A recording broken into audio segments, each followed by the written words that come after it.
د دې مجرم طالب نه دی چې نن خلک طالب ته وایي. طالب خو 5 میاشتې شو چې راغلی دی.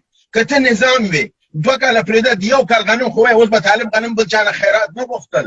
که ته نظام وي شاته 15 میلیارده ډالر وایي که امریکې هغه کنګال کړي، دا پیسې خو بدل ته وایي، دا نظام خو به مخکې تللی. زاهدي صاحب وویل چې 15,000 افغانان په دشت 14,000 افغانان په دشت لیلي کې وژل شوي دي.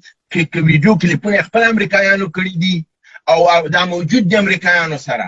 په کم ساعت کې چې دوستم په دې کنټینرونو ماشینداره چلی او دا خلک د توندې نملکۍ، دا خلاف دی موازین او قوانین بین الملل دی چې هلته ګوره اسلام او د بین المللي قوانینو موازین د زندانیانو په هکله کې بالکل یو دی. ته زندانی نشي وژلی، ته نشي ټارچر کولی، ته هغه نه بندي کولی شي، تحقیق ته کولی شي، ډوډۍ پې بندولی شي، خو د وژلو حق بدون د محاکمې نه لري. دا شی وشو او دا 14,000 کې تنه دا نه و، د سمت شمال پښتانه فامیلونه پکې وو، بچي و زموږ سره وي. بل لویه خبره په 2003 کې امنسټي انټرنیشنل په 9 د مارچ 2003 کې یو راپور نشر کړ. 8,000 پښتنې پیغلې خویندې زموږ د مزار د سمت شمال نه په مجموع کې عطا محمد نور او دوستم دا ونیولې اسیای میانه اروپا مارکیټ ته تجارت وکړ. دا راپور زما نه دی، دا د امنسټي انټرنیشنل راپور دی. آیا زما دا خور چې قدرمنده دلته ناسته ده دا اواز وچاچو چې د 8,000 خویندې خو زما خویندې وې که نه؟ شکرۍ بارکزي هغې وخت کې څه وه چې د 8,000 خویندو پوښتنه یې کړی وی؟ دا محبوبه سراج چېرته وه چې د دې 8,000 خویندو پوښتنه یې کړی وی؟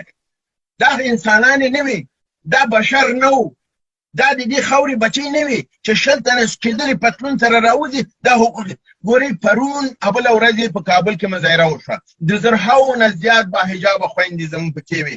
تا په دنیا کې کوم ځای کې د کلپ ولیده چې وښیي؟ نه یې ښیي.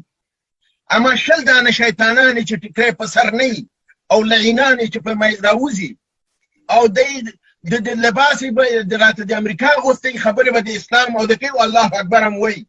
آیا دا د افغانستان د 130 ولایاتو د ښځینهو نمایندګي کولی شي؟ هرګز نه شي کولی. آیا هغه ښځې چې په کورونو باندې امریکایان ننوتل او بېناموسي ورسره وکړه او لورګانې اولادونه یې ورته ووژل، دوی د هغې نمایندګي کولی شي؟ دوی نه شي کولی. ما نگاه نمیکنه قتل قتال دوزی همه گم شده. ما جمعی از خواهران با حجاب هستیم که حمایت از خواهران خود میکنیم، نه از روی خواهران بی حجابی که بی‌بندوباری را در کشور ما گسترش میدن. تشکر از شما. تو خواهر، تو عزت یک پدر هستی، غرور یک برادر هستی و غیرت یک شوهر هستی و مادر یک ملت هستی. ما با جمع کثیری از خواهران حمایت خود را از حکومت اسلامی و امارت اسلامی افغانستان اعلام میکنیم. امیدوارم که حمایت ما مشتکوبنده باشه به دهنه از او فرستادیم تا یک قطره خون در بدن داشته باشم از اسلام و ایجاب دفاع خواهم کرد. هدف از نمایش ما امروز این بود که ما از ایجاب خود دفاع میکنیم، به خاطر ایجاب جان خود را فدا میکنیم. ما از امارت اسلامی حمایت میکنیم، ما دموکراسی خسته شدیم، از امریکا بیزاریم، از پیروان امریکا بیزاریم. دین ما اسلام، ما عقل ما ایجاب، ما پرچم ما لا اله الا الله. ما از امارت اسلامی دفاع میکنیم، ما از ایجاب خود دفاع میکنیم. جانم برود اما ایجابم چادرم از سرم نیافته، چادر عفت و عزت و پاکدامنی هم از سرم نیافته. تا قطره خون در بدن داریم از امارت اسلامی خود حتما دفاع میکنیم. اونها هم خواهر برادران و پدران ما هستند که امروز به خاطر حجاب ما جان دادن و خون ریختن.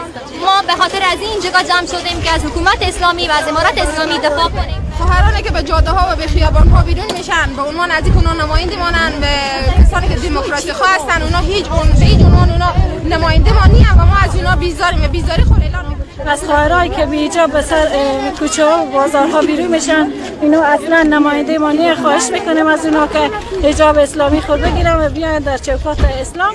حجاب از شیوه زنهای رسول خدا، سر نپیچ از شیوه ازواجیان آقای خود خواهر افغان.